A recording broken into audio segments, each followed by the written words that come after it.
반갑습니다. 독서론 캐스트 들고 왔습니다. 야, 독서론 좀 그만 틀리자, 그쵸?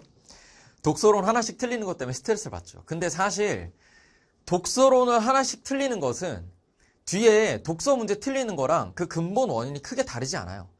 근데 다만 여러분이 독서론에서 틀리면 안 된다, 이거 너무 쉬운데 나만 틀린다라는 생각 때문에 억울함을 느끼는 것 뿐이죠.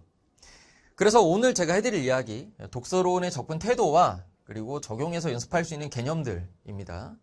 제가 오늘 독서론을 소재로 이야기할 거긴 한데 제가 여기서 하는 이야기는 전반적으로 여러분의 독서 문학 선택 과목 전반, 이 국어 영역 전체의 기본기, 근본에 해당하는 영역이 될 거예요. 독서론을 왜 자꾸 틀리냐? 일단 심리적인 문제, 태도의 문제가 좀 있어요. 이거를 교정을 좀 하셔야 되는데 우선은 빨리 봐야 된다는 강박이 좀 있습니다. 여러분이 독서론, 그 다음에 문학, 선택 과목 이렇게 세 개를 묶어서 몇 분 컷을 한다, 이런 식의 설정을 해두시는 분들이 많죠. 저도 학생들한테 그런 얘기를 많이 들었는데 독서론을 빨리 봐야 된다는 강박이 좀 있어요. 뭐 제가 수험생이어도 있을 것 같아요. 그런데 사실 이 독서론은 여러분이 독서 일반적인 제시문 푸는 것처럼 좀 성의 있게 읽으면 굉장히 빠르게 읽히고 문제도 빠르게 쉽게 풀립니다. 왜? 다루는 내용이 어렵지가 않아요. 근데 여러분이 빨리 봐야 된다는 강박이 있기 때문에 문장의 의미를 처리하지 않고 그냥 쓱쓱 대충 이런 얘기 하는구나 하면서 지나가요. 그래서 자꾸 틀리고 실수가 나오는 거거든요. 그런 것들을 좀 교정을 하시면 좋고, 그 다음에 또 문제가 되는 게 뭐냐면 안 틀려야 된다는 강박이 있어요. 독서론 풀 때 그런 느낌 있죠. 만약에 정답 판단이 잘 안 돼, 그러면 왠지 이거 지금 나만 어려워하고 있는 것 같다는 불안감. 그래서 굉장히 작은 실수임에도 불구하고 여러분이 시험장에서 위축이 돼요.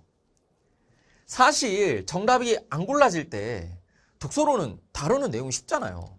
그리고 다시 읽어봤자 시간이 얼마 안 걸리니까 그냥 천천히 다시 생각하면 되는데 시간에 쫓기고 내 머릿속에 마음속에 강박이 있으니까 생각이 딱 멈춰요. 뇌정지가 오는 거죠. 삐빅.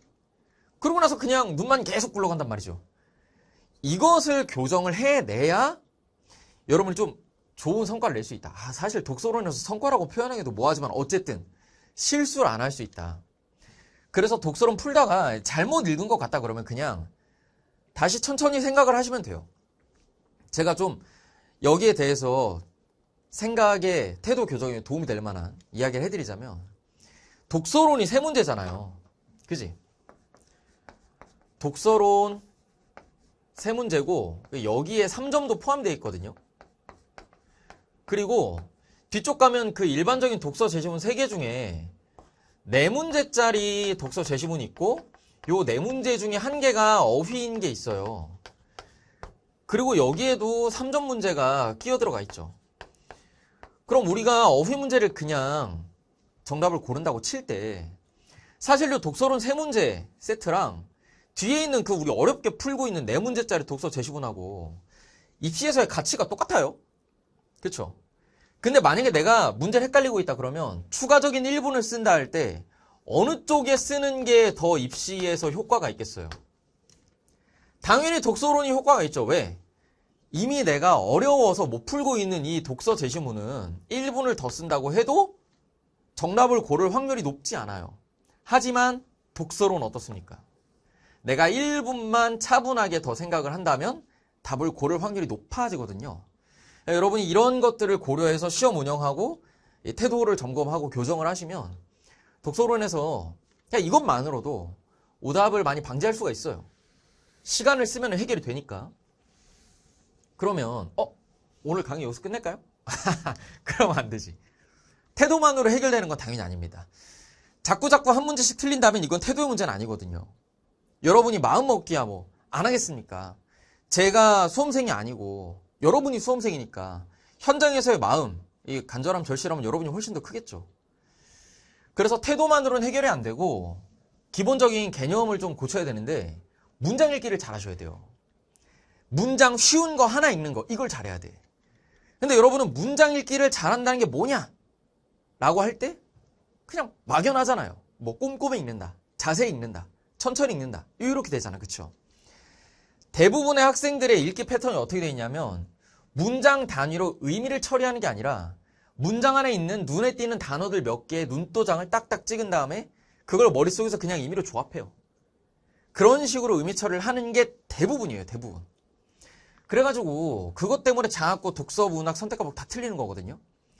여기만 교정을 잘하셔도 충분해요. 충분해. 여러분 지금 겪고 있는 어려움의 상당수가 해소가 돼요. 제가 예문 하나 가져왔어요. 요거는 저희 디테일 수강하신 분들은 보신 적 있을 텐데 아니면 앞으로 볼 거거나. 자, 보세요. 여기 있는 글을 읽고요. 머릿속에 뭐가 남았는지 생각을 좀 해보자. 지금 일시정지하고 좀 읽어보세요. 물론 제가 요구한 게 좀 추상적이니까 이거 무슨 생각을 해야 되냐 이럴 수 있어요. 그냥 한번 편하게 읽어보세요. 읽어본 다음에 제가 하는 얘기를 들어보는 거예요. 읽어보셨나요? 제발 읽어봐야 돼. 알겠죠? 자, 가보겠습니다. 읽었다고 치고 갈게요. 자, 보통 이 문장을 학생들이 싹 보면 어떻게 하냐면 조선의 실정법, 대명률, 경국대전, 속대전 이러고 지나가요. 그냥 요 꺽쇠 괄호 해놓은 거 눈에 띄니까 요거 이렇게 한 다음에 지나간다는 거죠. 그렇게 하는 사람들 많을 거예요. 근데 여기서 문장을 어떻게 읽어야 되냐면 사실 글쓴이의 의도는 이거예요.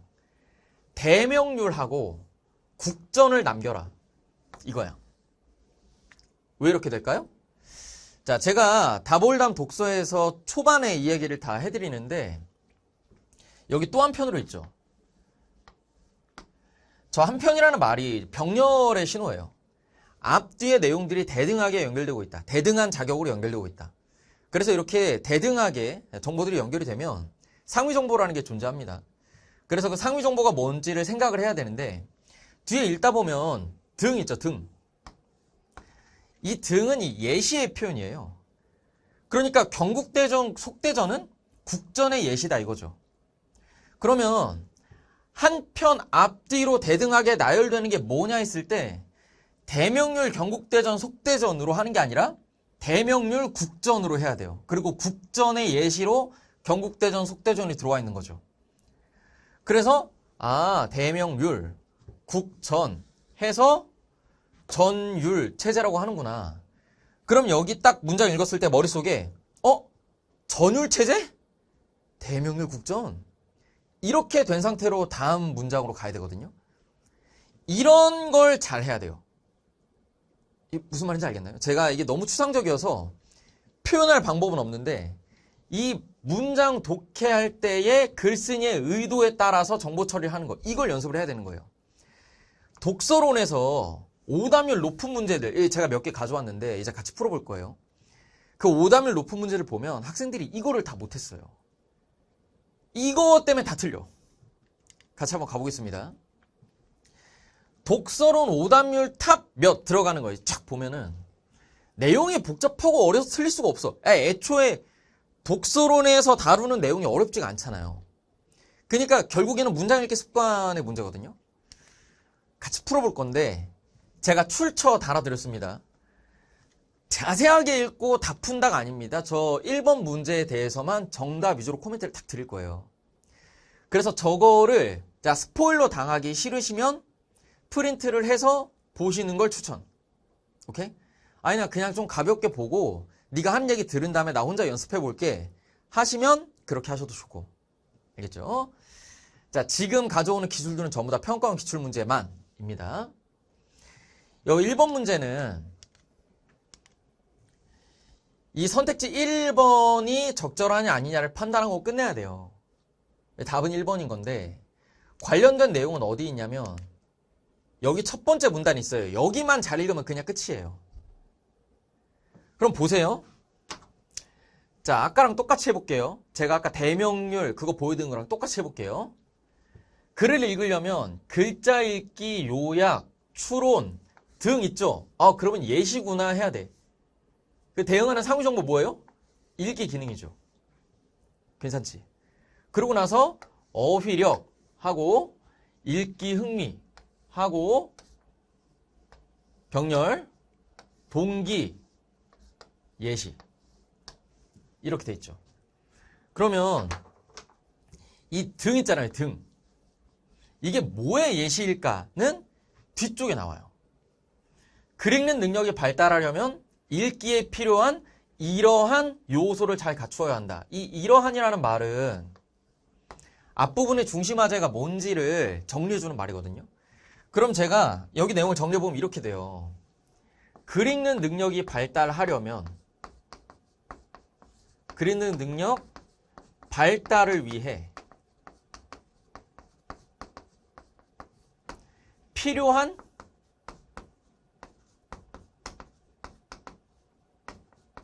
요소 이렇게 정리가 되고 그것의 예시로 읽기 기능, 어휘력, 읽기 흥미나 동기가 들어온 거예요. 이해돼요? 읽기 기능, 어휘력, 흥미 쓸게요 그냥. 읽기 흥미, 동기 등 그랬으니까 이거 말고도 더 있겠죠. 이게 예시예요.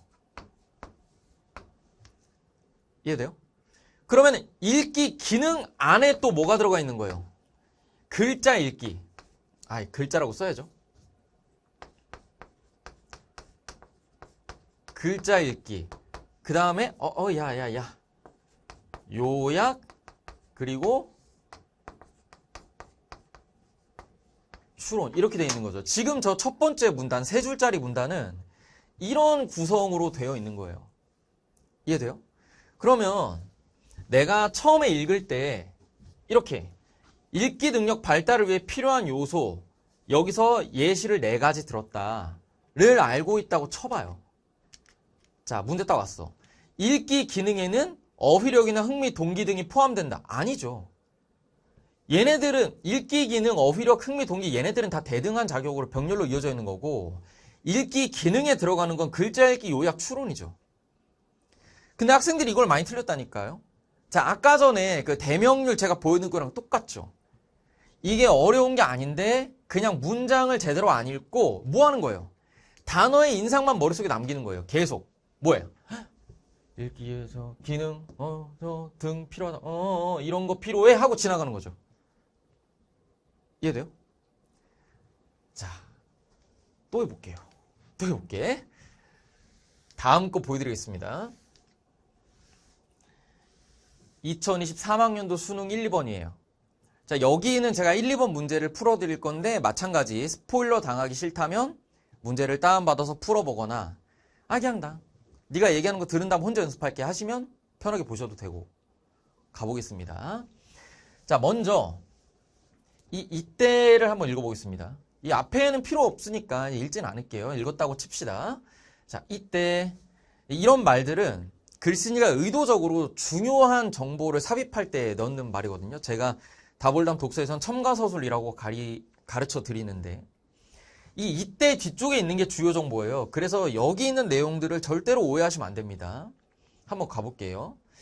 같은 책을 읽은 독자라도 독자의 배경 지식이나 관점 등의 독자 요인. 자, 등 저거 예시라 그랬죠. 그러면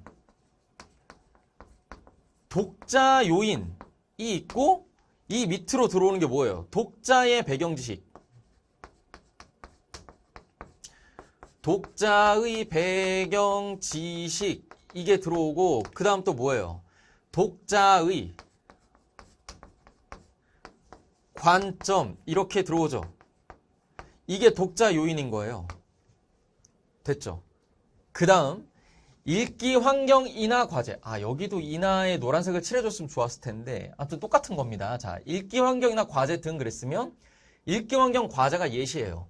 그리고 여기에 대응하는 상위 정보로 뭐예요? 상황 요인이에요. 상황 요인.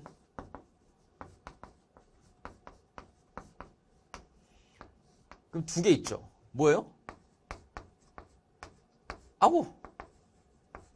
읽기 환경, 그 다음에 읽기 과제. 됐어요? 자, 독자 요인, 상황 요인이 다르므로 필자가 보여주는 세계를 그대로 수용하지 않고 저마다 소통 과정에서 다른 의미를 구성할 수 있다.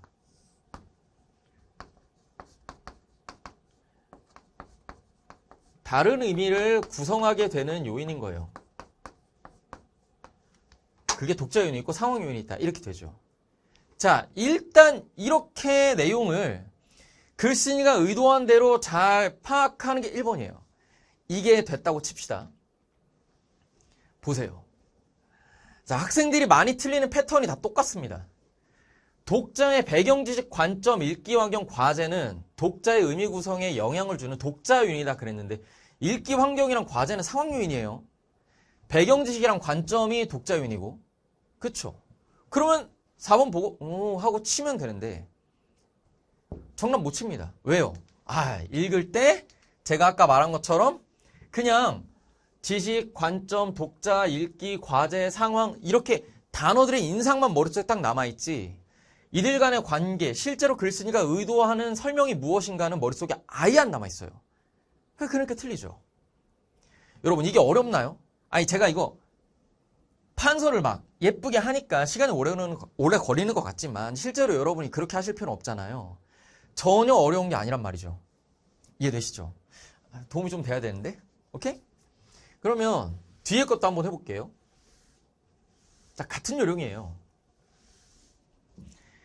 이러한 소통은 독자가 책의 내용에 대해 질문하고 답을 찾아내는 과정에서 가능해진다.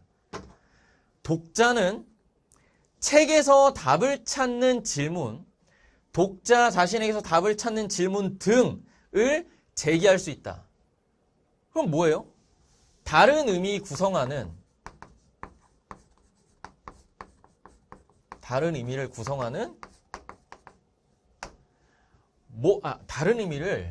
구성할 수 있게 하는 이렇게 합시다. 구성할 수 있게 하는 것.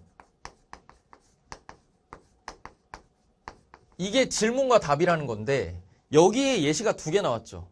가볼게요. 책에서 답을 찾는 질문.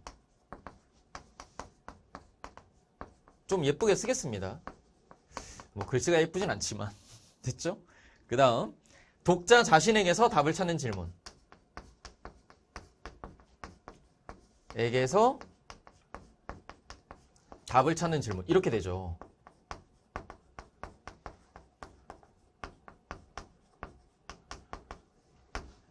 자, 이 두 가지가 다른 의미를, 그러니까 책을 읽고 다른 의미를 구성할 수 있게 하는 것들이에요. 그러고 나서 뒤를 봐봐요. 전자의 경우, 전자가 뭐예요? 책에서 답을 찾는 질문이죠. 여기 보면 책에 명시된 내용에서 답을 발견할 수 있고, 자, 뭐뭐하고 이런 것도 내용이 대등하게 나열된다는 신호들이죠. 그러면 책에서 답을 찾는 질문, 어떻게 해요? 책에 명시된 것에서 답을 찾아요. 책 명시된 것 이렇게 해볼까? 그 다음 책의 내용들을 관계 지으면서 답에 해당하는 내용을 스스로 구성한다. 책 내용을 내용들이라고 정확하게 씁시다. 내용들을 관계 지어서 내가 스스로 내용을 구성하는 게 있고, 자, 또한 이게 병렬이죠. 전자와 후자를 병렬로 지금 이어주고 있는 거예요. 다시 말해서 앞에서 이야기한 그 2번째 질문이 되겠죠. 후자의 경우에는 그럼 어떻게 하냐? 책에는 없는 독자의 경험에서 답을 찾을 수 있다. 책에 없는 독자의 경험. 이렇게 되죠. 자, 이것도 마찬가지예요. 제가 지금 예쁘게 쓰느라 시간이 오래 걸렸는데 여러분 실제로 만약에 이걸 현장에서 본다고 쳐봐요. 제가 이렇게 한 것처럼 의미 처리를 하지 않고 그냥 대충 물어보면서 찾는구나 하고 지나가잖아요. 그러면 뒤쪽에서 문제 풀 때 굉장히 짜증나요. 열받는다고. A를 바탕으로 A에서 E를 이해해라. 벌써 하기 싫죠. 하지만 나는 알지. 요렇게 5개의 요소 A에서 E 뭔가 대응될 느낌이잖아요. 그쵸? 그럼 봐봐요. 이 A부터 E까지 읽으면서 그냥 A 파트 이 대괄호 A 파트에 설명되어 있는 게 자동으로 대응이 다 돼야 돼. 가볼게. 음악 시간에 들었던 베토벤의 교향곡 합창의 위대한 작품이 있는 이유가 뭘까? 라고 질문을 던지고 그 질문을 답을 내려고 뭐 한 거예요? 책을 빌렸죠. 그럼 저 A는 뭐예요? 책에서 답을 찾는 질문이죠. 이렇게 하는 거야. 그쵸? 다음, 책에서는 뭐 했다는 점에서 뭐 한다고 했다. 책에 명시된 내용을 통해 답을 찾아버렸네요. 그쵸? 다음, 합창을 해설한 부분에 이어서 베토벤의 생애에 관한 뒷부분도 읽었는데 이 내용들을 종합해서 뭐라는 것을 알게 되었다. 뭐예요? 책의 내용들을 관계지어서 의미를 구성해버렸네. 이봐. 다음, 내가 진정으로 좋아하는 일이 무엇인지 나에게 묻게 되었다. 그럼 이거는 답을 나한테 찾아야 될 거 아니에요. 나한테 물어봤으니까. 그 다음 봐봐요. 글 쓰는 일에서 가장 큰 행복을 느꼈던 나를 발견한다. 책에 나와 있지 않은 나의 경험에서 답을 찾아버렸죠. 이거 보세요. 얼마나 친절해요. 이거 A, B, C, D, E 그냥 순서대로 대응시켰어요. 근데 학생들이 이걸 이렇게 많이 틀렸다는 거야. D에는 자신에게서 답을 찾는 질문, E에는 독자의 경험에서 그걸 찾는다. 이게 바로 됐잖아요. 이렇게 풀면 되는데 여러분이 읽는 걸 너무 대충 하니까 그래서 자꾸 틀리는 거다 이거죠. 제가 오답률 높은 것들 문제 3개를 지금 같이 풀어봤는데 패턴이 비슷하죠. 사실 독서론에서는 내용이 어려워서 많이 틀린다가 성립할 수 없기 때문에 오답률 높은 것들 다 이런 식의 단순한 문장 읽기 개념 적용이에요. 그래서 이것들을 연습을 하시면 도움 많이 될 거거든요. 저희 다볼담 독서에서 이거를 제가 가르쳐 드려요.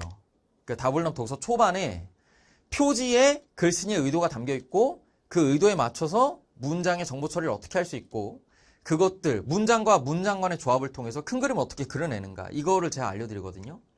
만약에 지금 제 이야기를 듣고 독서론이 좀 교정이 되고 기타 다른 영역도 교정이 될 것 같다라는 판단이 드시면 다볼담 독서를 수강해 보시는 거를 추천을 드립니다. 많은 도움이 될 거예요. 이게 문장 읽기만 교정을 하더라도 독서가 많이 개선이 돼요.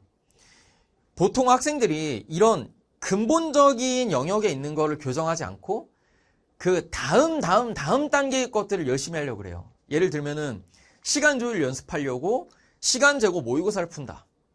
그 다음에 독서 배경 지식을 정리한다. 뭐 이런 것들 있죠.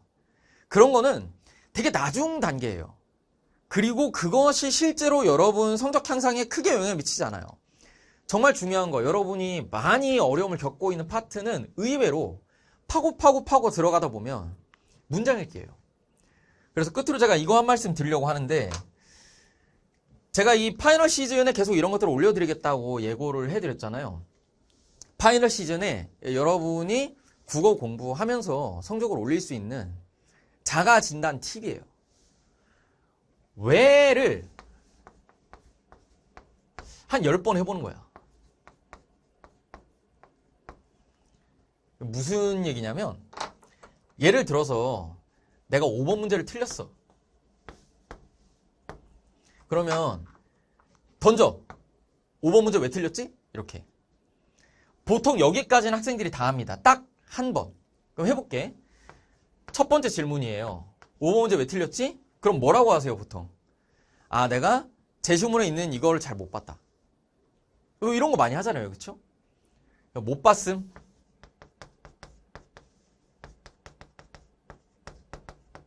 이렇게 했다고 쳐봅시다. 그럼 여기서 왜를 한 번 더 하는 거예요. 가볼게요. 5살 꼬맹이처럼 하는 거죠.